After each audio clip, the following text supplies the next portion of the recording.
Hello दोस्तों, welcome to my YouTube channel SB education classes. इस video में matric परीक्षा 2026 के लिए class 10th economics chapter number 6 जिसका नाम है वैश्वीकरण से टॉप 24 इंपॉर्टेंट प्रश्न करने वाले हैं जो आपके एग्जाम के लिए बहुत ही इंपॉर्टेंट होने वाला है। तो आप सब इस वीडियो को अंत तक जरूर देखिएगा। चलिए वीडियो को स्टार्ट करते हैं। पहला सवाल है, विश्व व्यापार संगठन जिसे WTO कहते हैं की स्थापना कब हुई? विश्व व्यापार संगठन की स्थापना कब हुई? तो इसका राइट आंसर हो जाएगा ऑप्शन सी, 1995 ईस्वी में हुआ। अगला सवाल है क्वेश्चन नंबर 2, विश्व व्यापार संगठन का मुख्यालय कहाँ है? तो विश्व व्यापार संगठन का मुख्यालय जेनेवा में है। राइट आंसर हो जाएगा ए। अगला सवाल है क्वेश्चन नंबर 3, वैश्वीकरण के मुख्य अंग कितने हैं? तो वैश्वीकरण के मुख्य 5 अंग हैं। राइट आंसर हो जाएगा सी। अगला सवाल है क्वेश्चन नंबर 4, नई आर्थिक नीति में किसे सम्मिलित किया गया? तो नई आर्थिक नीति में उदारीकरण, निजीकरण, वैश्वीकरण, इनमें सभी को सम्मिलित किया गया। 4 का राइट आंसर हो जाएगा डी। अगला सवाल है क्वेश्चन नंबर 5, इनमें कौन बहुराष्ट्रीय कंपनी है? आपको बताना है कि बहुराष्ट्रीय कंपनी इनमें से कौन है। तो Ford Motors, Samsung, Coca Cola, इनमें सभी ये सभी जो है बहुराष्ट्रीय कंपनी है। फोर्ड मोटर्स भी है, सैमसंग भी है, कोको कोला, ये सभी कंपनी बहुराष्ट्रीय कंपनी है। अगला सवाल है क्वेश्चन नंबर 6, पार्ले समूह के थम्स अप ब्रांड को किस बहुराष्ट्रीय कंपनी ने खरीद लिया? आपको बताना है कि पार्ले समूह के थम्स अप ब्रांड को किस बहुराष्ट्रीय कंपनी ने खरीद लिया? तो कोको कोला ने खरीद लिया। राइट आंसर हो जाएगा ए। अगला सवाल है क्वेश्चन नंबर 7, वैश्वीकरण का अर्थ है। वैश्वीकरण का अर्थ क्या होता है बताना है। तो वैश्वीकरण का अर्थ होता है, हो जाएगा व्यापार, पूंजी, तकनीक हस्तांतरण, सूचना प्रवाह द्वारा देश की अर्थव्यवस्था का विश्व अर्थव्यवस्था के साथ समन्वय। यही होता है वैश्वीकरण का अर्थ। अगर आपके एग्जाम में 2 नंबर में भी लिखने आए कि वैश्वीकरण क्या है, तो आपको लिख देना है कि व्यापार, पूंजी, तकनीक हस्तांतरण, सूचना प्रभाव द्वारा देश की अर्थव्यवस्था का विश्व के अर्थव्यवस्था के साथ समन्वय ही वैश्वीकरण कहलाता है। ये 2 नंबर में भी आपसे पूछा जा सकता है।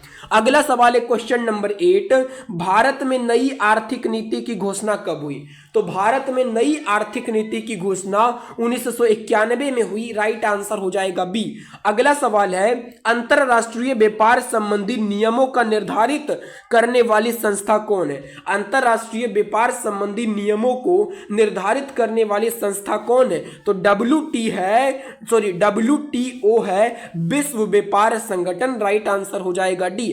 अब आपको कमेंट बॉक्स में बताना है कि WTO का फुल फॉर्म क्या होता है, कमेंट में बताना है। ये तो मैंने आपको हिंदी में बता दिया कि विश्व व्यापार संगठन होता है, आपको इंग्लिश में बताना है क्या होता है। अगला सवाल है क्वेश्चन नंबर 10 है, भारत में कौन सा शहर सूचना प्रौद्योगिकी का केंद्र बन गया? भारत में कौन सा शहर सूचना प्रौद्योगिकी का केंद्र बन गया? तो बेंगलुरु बन गया। राइट आंसर हो जाएगा बी। अगला सवाल है क्वेश्चन नंबर 11, नई आर्थिक नीति में किसे सम्मिलित नहीं किया गया? तो मैंने अभी बताया पिछले वाले क्वेश्चंस में कि नई आर्थिक नीति में उदारीकरण, निजीकरण और वैश्वीकरण को सम्मिलित किया गया, लेकिन राइट आंसर हो जाएगा ए, नियंत्रित अर्थव्यवस्था को सम्मिलित नहीं किया गया नई आर्थिक नीति में। अगला सवाल है क्वेश्चन नंबर 12, इनमें से कौन विदेशी ब्रांड नहीं है? आपको बताना है कि विदेशी ब्रांड इनमें से कौन नहीं है। तो टाटा कंपनी ये विदेशी ब्रांड नहीं है, बाकी बात हुंडई, टोयोटा, फोर्ड, ये सभी विदेशी ब्रांड है। अगला सवाल है क्वेश्चन नंबर 13, आर्थिक सुधार भारत में आरंभ हुआ। आर्थिक सुधार भारत में कब आरंभ हुआ? तो 1991 में आरंभ हुआ। 13 का राइट आंसर हो जाएगा बी। अगला सवाल है क्वेश्चन नंबर नंबर 14, भारत में आर्थिक सुधार आरंभ हुआ। भारत में आर्थिक सुधार कब आरंभ हुआ? तो 1991 में आरंभ हुआ। अगला सवाल है, भारत सदस्य नहीं है। भारत जो है किसका सदस्य नहीं है? तो दक्षेस का है, G15 का है, WTO का है, लेकिन ओपेक का सदस्य नहीं है। राइट आंसर हो जाएगा बी, भारत ओपेक का सदस्य नहीं है। अगला सवाल है क्वेश्चन नंबर 16, वैश्वीकरण के मुख्य कितने अंग हैं? तो वैश्वीकरण के मुख्य 4 अंग है। राइट आंसर हो जाएगा 16 का डी। अगला सवाल है क्वेश्चन नंबर 17, निम्नांकित में कौन बहुराष्ट्रीय कंपनी है? बहुराष्ट्रीय कंपनी इनमें से कौन है? तो जो है Ford Motors, Coca Cola, Nokia, ये सभी बहुराष्ट्रीय कंपनी है। अगला सवाल है क्वेश्चन नंबर 18, नई आर्थिक नीति में किसे सम्मिलित किया गया? तो नई आर्थिक नीति में उदारीकरण, निजीकरण, वैश्वीकरण, इनमें सभी को सम्मिलित किया गया। राइट आंसर हो जाएगा डी।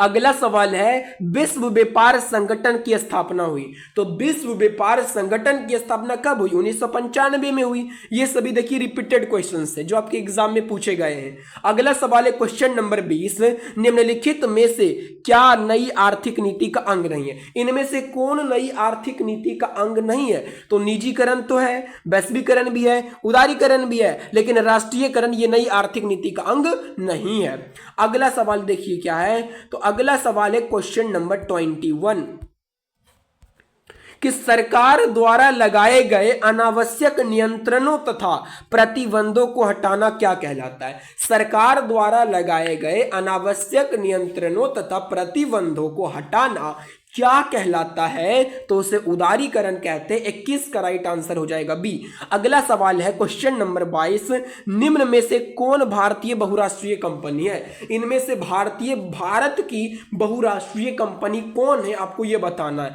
तो भारतीय बहुराष्ट्रीय कंपनी कौन है? तो इंडोफिस है। राइट आंसर हो जाएगा 22 का सी। अगला सवाल है क्वेश्चन नंबर 23 है, प्रत्यक्ष विदेशी निवेश का सर्वाधिक लाभ किस क्षेत्र को मिला? तो प्रत्यक्ष विदेशी निवेश का सर्वाधिक लाभ विनिर्माण क्षेत्र को मिला। 23 का राइट आंसर हो जाएगा डी। अगला सवाल है क्वेश्चन नंबर 24, वैश्वीकरण का नकारात्मक प्रभाव निम्न में से किस क्षेत्र में देखा गया?